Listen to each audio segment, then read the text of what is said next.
జై శ్రీరామ్ అందరికీ నమస్కారం వెల్కమ్ టు న్యూస్ అఖండ నేను మీ కస్తూరి శ్రీధర్ మిత్రులారా మన దేశంలో కుల పార్టీలకు కుటుంబ పార్టీలకు కమ్యూనిస్ట్ పార్టీలకు కొదవేలే నిజానికి మన దేశంలో ఏవో ఒక 4-5 పార్టీలు తప్పించి మిగతావన్నీ కూడా కుల పార్టీలో లేక కుటుంబ పార్టీలో లేక కమ్యూనిస్ట్ పార్టీలో ఉన్నాయి అవునా కాదా ఈ పార్టీలన్నీ కూడా సూడో సెక్యులర్ పార్టీలే ఈ సూడో సెక్యులర్ పార్టీలన్నీ కూడా హిందువులను రెండవ తరగతి పౌరులుగా చూస్తా ఎడారి మతస్థులను నెత్తిన ఎక్కించుకుంటున్నాయి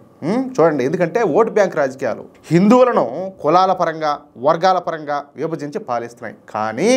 మన దేశంలో హిందువుల జనాభానే ఎక్కువగా ఉండాలి అసలు ఈ దేశానికి టీకేదారులు అంటే హక్కుదారులు ఎవరైనా ఉండారంటే అది ఖచ్చితంగా హిందువులే ఏమంటారా అయితే మనలో ఉన్నటువంటి అనైక్యత కారణంగానే ఈ తురక పాలకులు తర్వాత వచ్చేసి ఈ బ్రిటిష్ వాళ్ళు వచ్చి మన దేశాన్ని పాలించి మన వాళ్ళను భయపెట్టో బెదిరించో లేక మోసపూరితంగానో లేక ఇతరత్ర మార్గాల ద్వారానో ఈ విధంగా విదేశీ మతాలకు బానిసలను చేసి వెళ్ళిపోయినారు ఆ బానిస భావజాలం మన వాళ్ళు ఇంకనే బతికే ఉన్నది అది చచ్చిపోవాలా ఇప్పుడు నేను కొన్ని కాదు వందలాది కామెంట్లు చూస్తూ ఉంటాను ఎన్నో పోస్టులు చూస్తూ ఉంటాను మీరు కూడా గమనిస్తూనే ఉంటారు ఒక హిందువుగా పుట్టి కూడా ఇప్పుడు భారతీయ జనతా పార్టీ దేశం కోసం పనిచేస్తుంది విలువల కోసం పనిచేస్తుంది ధర్మం కోసం పనిచేస్తుంది కానీ ఈ భారతీయ జనతా పార్టీని వ్యతిరేకిస్తారు నరేంద్ర మోడీ గారిని దూషిస్తారు నోటికి వచ్చేట్టు మాట్లాడతారు చూస్తే వీడు మళ్ళీ హిందువే ఉంటాడు పేరుకే హిందువు వీళ్ళంతా బొందుగాళ్ళు కేసీఆర్ గారు చెప్పినట్టు వీళ్ళంతా బొందుగాళ్ళు పేరుకే హిందువులు ఇక్కడ ఇంకొక మాట చెప్తా కనీసం గుడికి పోతే మనకు కోరికలు తీరమని చెప్పి తెలిస్తే ఈ గాడిద ముండా కొడుకులు కనీసం గుడికి కూడా పోరు అంత లంగా ముండా కొడుకులు అంత లత్కోర ముండా కొడుకులు వీళ్ళు పుట్టారంతే వీళ్ళకంటే ఆ మిగతా వాళ్ళు ఎవరు వాళ్ళే నయం ఎందుకంటే వాళ్ళ మతాన్ని వాళ్ళు బాగా అనుసరిస్తారు బాగా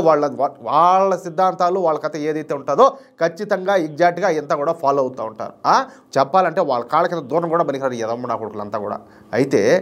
నరేంద్ర మోడీ గారి మూలంగా అలాగే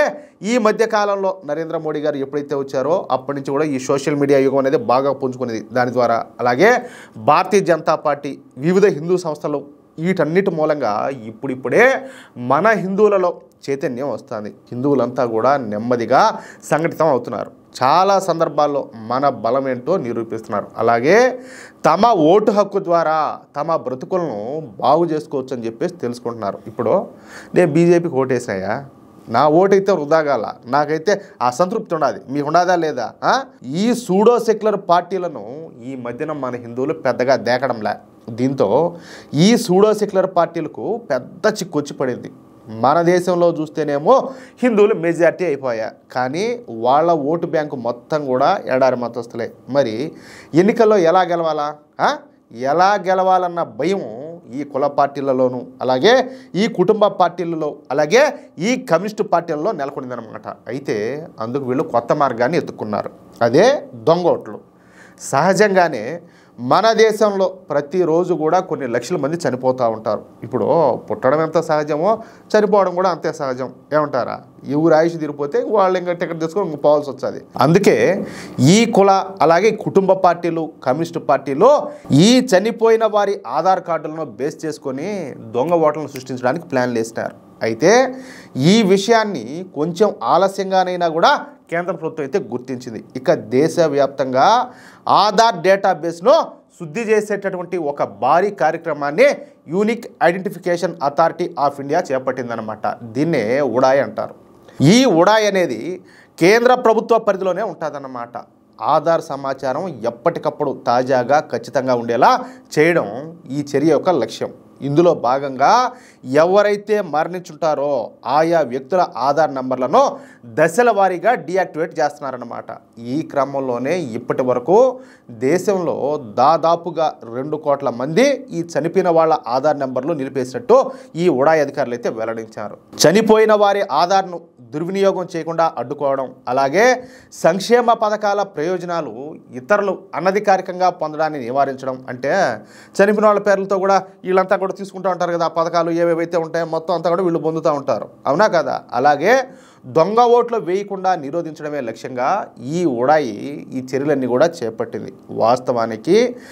ఆధార్ డేటాబేస్లోని అదనపు వివరాలను తొలగించేందుకు ఉడాయి దేశవ్యాప్తంగా పెద్ద ఎత్తున చర్యలు అయితే చేపడుతుంది. నిబంధనల ప్రకారం ఏ ఆధార్ నెంబర్ను కూడా మరొకరికి మళ్ళీ కేటాయించరు, ఎట్టి పరిస్థితుల్లో కూడా కేటాయించరు. అందువల్ల చనిపోయిన వారి వివరాలు సేకరించేందుకు unique identification authority of India, అదే చెప్పా కదా ఉడాయ్, ఈ ఉడాయ్ అనేక మార్గాలను ఉపయోగిస్తుందన్నమాట. ముఖ్యంగా registrar general of India RGI, ఇది రాష్ట్రాలు అలాగే కేంద్రపాలిత ప్రాంతాలు, ప్రజా పంపిణీ వ్యవస్థ, అలాగే జాతీయ సామాజిక సహాయ కార్యక్రమం ఎన్ఎస్ఏపి వంటి కేంద్ర ప్రభుత్వ విభాగాల నుంచి మరణించిన వారి డేటాను అయితే సేకరిస్తుందన్నమాట. భవిష్యత్తులో ఈ వివరాల కోసం ఆర్థిక సంస్థలతో సహా ఇతరత్రా విభాగాలతో కూడా కలిసి పనిచేయాలని చెప్పి చూస్తుంది. ఈ కుటుంబ సభ్యులు కూడా చనిపోయిన తమ వాళ్ళ సమాచారాన్ని ఉడాయ్కు తెలియజేసేటటువంటి వెసులుబాటు ఉండదన్నమాట. ఈ ఏడాది ప్రారంభంలో మై ఆధార్ పోర్టల్లో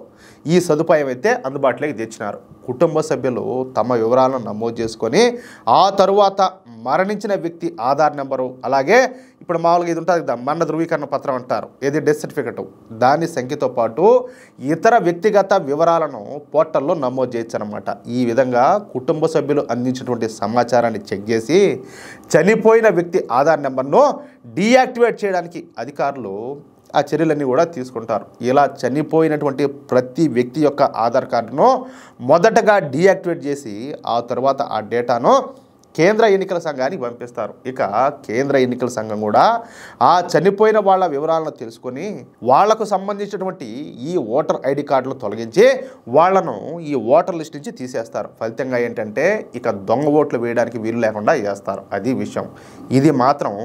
ఈ కుల పార్టీలకు, ఈ కుటుంబ పార్టీలకు, ఈ కమ్యూనిస్టు పార్టీలకు వీళ్ళందరికీ కూడా ఒక షాక్ అని చెప్పి చెప్పుకోవచ్చు. తద్వారా ఏంటంటే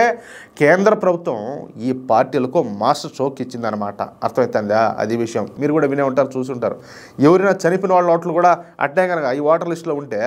వాళ్ళ ఓటు కూడా పోయి ఎవరో రేసేస్తారు దొంగ ఓట్లు. అర్థమవుతుందా? ఇంకా ఆ దొంగ ఓట్లు వేసే క్వశ్చనేలే, దానికి కూడా ఇప్పుడు మన మోడీ గవర్నమెంట్ చెక్ పెట్టింది. అది విషయం. మిత్రులారా, ఈ న్యూస్ కనుక మీకు నచ్చినట్లయితే ఖచ్చితంగా ఈ న్యూస్ నలుగురికి షేర్ చేయండి. అలాగే ప్రతి ఒక్కరూ కూడా మీ యొక్క అమూల్యమైనటువంటి అభిప్రాయాలను కామెంట్ రూపంలో తెలియజేయండి. ఇంకో విషయం ఏంటంటే ఇంతవరకు మీరు కనుక మన ఛానల్ని సబ్స్క్రైబ్ చేసుకున్నట్లయితే ప్రతి ఒక్కరు కూడా మన ఛానల్ని సబ్స్క్రైబ్ చేసుకోండి, సపోర్ట్ చేయండి ప్లీజ్. జై శ్రీరామ్, జై హింద్.